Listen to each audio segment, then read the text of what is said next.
kung paano sila lumaki ng lumaki sa 5 taon sa pag-inahing baboy.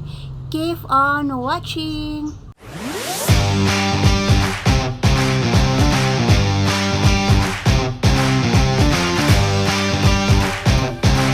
Sipag at tiyaga lang ang puhunan sa pagbababoy. Don't forget to subscribe, like, and comment. At huwag kalimutang hit ang notification bell para updated po kayo sa aking mga video.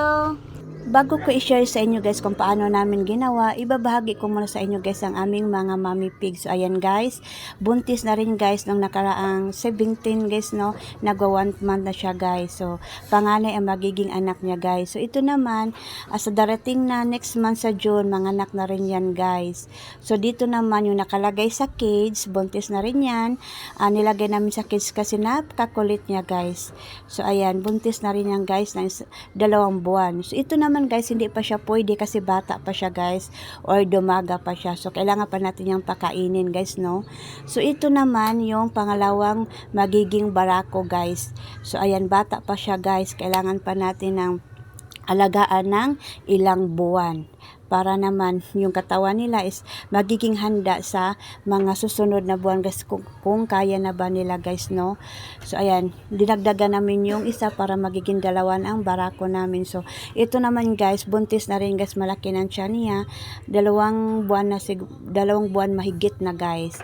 Ayan, so dito naman sa kabila guys, ayan ang pinaka pangunahing mommy pig namin guys. Siya yung kinuhanan namin ng ibang mga mommy pig dito guys. Ayan, 5 taon na ito siya guys no. So i-share ko sa inyo mamaya kung paano guys. So ito guys, bagong walay lang ang kanyang mga anak guys. So hindi pa siya buntis at hindi pa rin siya pwedeng kastaan guys.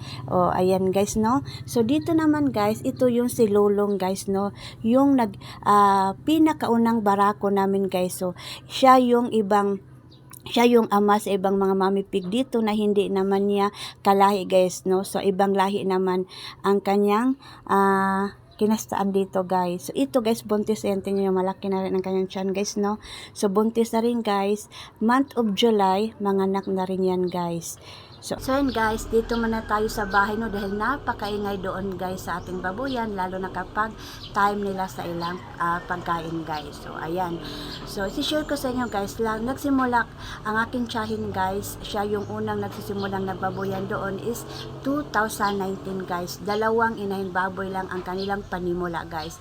Yung 2 inahing panimula nila guys, yun ang sinasite ko nila bawat panganak guys. So bawat panganak, kumuha sila ng 2 biik para gawin namang ulit na inahing baboy hanggat naka 5 cycles sila guys. Take note guys, ang pag-inahing baboy guys hindi madali. So abot ka ng 1 taon bago mo siya mapag-harvestan ng pagiging inahing baboy. So lalo na kapag hindi sayo yung biik, kailangan mo munang mag-antay ng 45 days. Pagkatapos ng 45 days, mag-antay ka naman ulit ng 7 months to 8 months bago mo yan pakastahan guys. Pagdating naman sa 7 months to 8 months, mag-antay ka naman guys ng 114 days para panganak nila.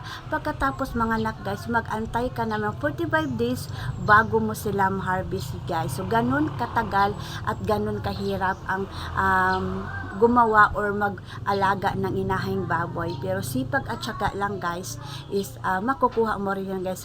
Tingnan mo sila ngayon guys no, sa 5 taon meron na silang 9 na inahing baboy at hindi pa kasama dyan guys ang mga patining. So ayan, so sipag at syaga lang guys no ang ating isipin guys para sa kinabukasan ng ating mga anak. Ayan, thank you for watching.